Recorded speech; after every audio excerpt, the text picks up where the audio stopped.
persatuan antara DPMPTSP bersama dan diinisiasi oleh Perpit dan Porinti, jadi persatuan warga dari pengusaha Tionghoa yang menginisiasi untuk bagaimana investasi di Kota Semarang. Tadi saya sudah tekankan bahwa saat ini adalah waktu yang tepat untuk bangkit karena pandemi ini kan bersamaan pandemi sudah dicabut. Kemudian sekarang ini kan beralih namanya endemi. Tentunya akan bisa lebih leluasa. Aturan-aturan yang dulu mengikat, aturan-aturan dulu yang menjadi panduan bagi para pengusaha ini bisa sekarang udah tidak berlaku lagi. Nah, kita harapkan dengan adanya pencabutan, terus kemudian COVID juga sudah tidak ada di Indonesia ya, ibaratnya ini kan sekarang sudah kita harus hidup berdampingan dengan COVID gitu. Anggap itu kan semacam kayak flu dan sebagainya. Ini tentunya yang para pengusaha pasti akan menyambut gembira. Nah, ini adalah peluang yang sekarang ini dikolaborasi antara DPMPTSP dengan Perpit dan Porinti. Ya, kami harapkan kalau dari sisi pemerintah kota kita terus-menerus terus-menerus melakukan program-program ini semakin baik. Makanya saya bilang bahwa perizinan harus bisa lebih cepat. Kalau memang ada kekurangan-kekurangan ya kita harus segera sampaikan gitu. Kemudian kami juga mungkin sebentar lagi akan meluncing MPP Metaverse gitu ya. Jadi itu kan membuka untuk bagaimana masyarakat itu kalau mau investasi atau mau ngurus-ngurus perizinan tuh nggak perlu harus datang ke MPP, tapi cukup memakai dengan inovasi atau aplikasi untuk MPP Metaverse. Kemudian yang kedua adalah pembenahan infrastruktur. Kita bicara mau izinnya cepat dan sebagainya, tapi infrastrukturnya enggak mendukung gitu. Sehingga tadi kami sampaikan juga bahwa jalan-jalan yang menjadi jalan utama ini kan bagian dari kewenangan pusat, sehingga alhamdulillah kemarin kami awal tahun bertemu waktu Pak Menteri PUPR rawuh di sini, kami juga nyuwun beberapa sarana-sarana yang memang diperlukan untuk mendukung pembenahan infrastruktur, alhamdulillah sudah diberikan. Jadi ini kan kalau wilayah barat normalisasi Kali Beringin sudah selesai, tinggal PR-nya ada peninggian jembatannya, kemudian normalisasi Kali Plumbon ini juga sedang berproses untuk pembebasan lahan, tapi Plumbon ini sudah terbantu adanya pembangunan embung ya, bukan waduk, embung Wonoplumbon ini yang dengan kapasitas 11.000 meter per kubik, sehingga nanti ini bisa menampung dan insya Allah tahun ini sudah selesai. Ini kan harapan kita ini bisa minimal menghambat gitu. Tapi yang di Kali Plumbon kami minta kepada BBWS untuk membenahi dulu lah, nggak normalisasi ini kan harus yang sampai 50 meter dan sebagainya, tapi tanggul-tanggul yang kritis sehingga pada saat musim hujan nanti tidak terjadi seperti yang tahun lalu. Kemudian yang ketiga pembenahan yang di tengah-tengah.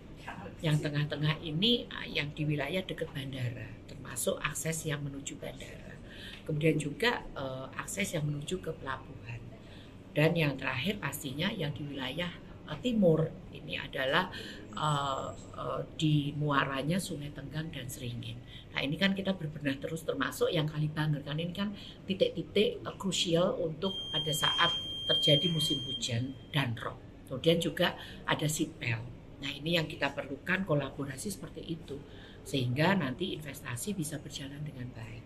Seperti itu. Kita komunikasi dengan Perti dan Porinti tadi. Saya mendapat masukan, lain kali jangan organisasinya, tapi pengusaha Tionghoa Semarang gitu. Jadi banyak yang hadir, gajah-gajahnya belum hadir tuh. Ya sudah, nanti kita ada pertemuan lagi. Nah, tapi gini Mbak, intinya nanti ketemu mereka itu kita memberikan informasi mengenai perkembangan dunia usaha dan investasi Kota Semarang misalnya ya. Kami kemarin kan mengadakan kajian-kajian. Nah, salah satu kajian itu menarik, yaitu sektor perhotelan dan restoran. Kami dapat data hotel mana yang tingkat huniannya paling tinggi dan ini tingkat huniannya paling tinggi dan lama hari menginap. Nah itu nanti kita sampaikan di situ, nanti saya presentasi. Terus restoran itu kita bagi-bagi, Chinese, Korea, Jepang, terus Jawa dan lainnya. Nah itu yang ngantri lama berapa menit itu nanti kita sampaikan data. Oh berarti bisnis restoran nanti yang paling kan ini loh, yang masih antriannya lama-lama. Nah gitu. Itu kajian kita kemarin. Sekaligus kajian industri juga. Gitu. Terus kajian investasi apa yang paling menguntungkan di Kota Semarang. Itu nanti kita akan sampaikan data. Nah, informasi-informasi ini perlu disampaikan pada mereka supaya mereka nanti kan komunikasi dengan komunitas baik di lokal, regional maupun nasional. Kami menarik di Kota Semarang ini. Nanti saya akan menyampaikan juga data-data pajak yang diberikan. Pajak yang diberikan ternyata paling tinggi di sektor mana sih? Di restoran apa, di hotel apa, bintang hotel apa saja. Nah itulah nanti yang itu satu tujuannya. Jadi pertemuan ini nanti diharapkan memberi informasi itu aja. Yang kedua, kita sekaligus nanti pada pertemuan ini meminta masukan dari mereka. Yang mereka harapkan apa sih? Perizinan itu kami sudah sekarang dengan OSSRP kan saya 1 hari tinggal klik bisa 1 hari, kecuali Sabtu Minggu mungkin ya.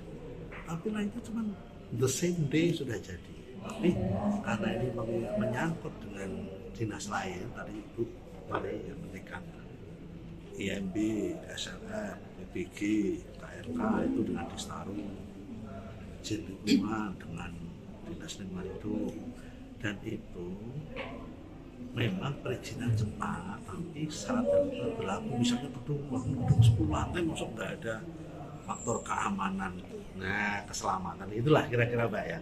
Nah itu akan kita lebih percepat lagi.